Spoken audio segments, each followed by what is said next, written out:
and 5x cubed y minus 15xy squared plus 25xy. So first, we need to find the GCF of 8 and 80. So the GCF of 8 and 80 is 8.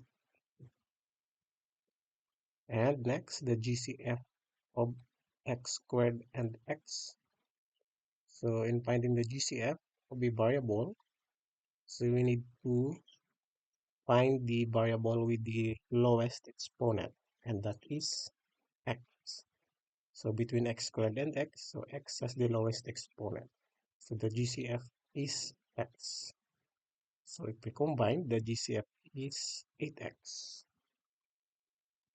Okay, next step, we will divide each term to the GCF. 8 divided by 8, we have 1. And x squared divided by x. So in dividing variable, we are going to subtract the exponent. So 2 minus 1, we have 1. So we have x raised to 1. And 80 divided by 8, we have 10. And x divided by x, so they have one exponent. So 1 minus 1 is 0. We have x raised to 0. Okay, so let's write the final answer.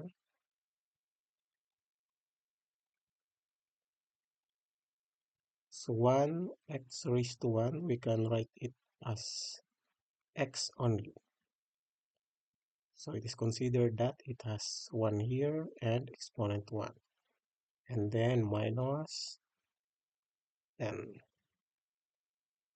So x raised to 0, so it will become just like this 10. So x raised to 0 will become 1. Okay, so 10 times 1, we have 10. So our final answer is 8x and x minus 10. So this is now the factor. Another one, so let's find the GCF of 5, 15, and 25. So the GCF is 5. And let's find the GCF of variable x. So the GCF here is the variable with the lowest exponent, x cubed, x. So we have x as the GCF. And then in y variable, y squared, y. So the variable with the lowest exponent is y. So this is now our GCF, 5xy. So let's divide each term. 5 divided by 5, we have 1. X cubed divided by x, let's subtract the exponent. 3 minus 1 equals 2. We have x squared. And y divided by y, so 1 minus 1, exponent 0.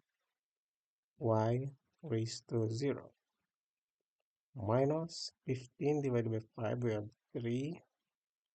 X divided by x is x raised to 0. And y squared divided by y, we have y raised to 1 plus 25 divided by 5, we have 5. And x divided by x, exponent is 0. And y divided by y, y raised to 0. Okay, so let's write the final answer. So let's bring down 5xy. Okay, so let's write x squared.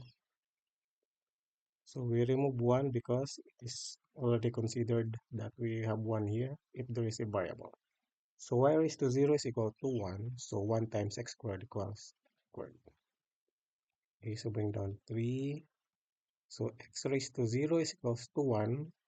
And if we multiply, the answer is the same. So 1 times 3 is 3 also. And let's bring down y. So y raised to 1 is considered as y only.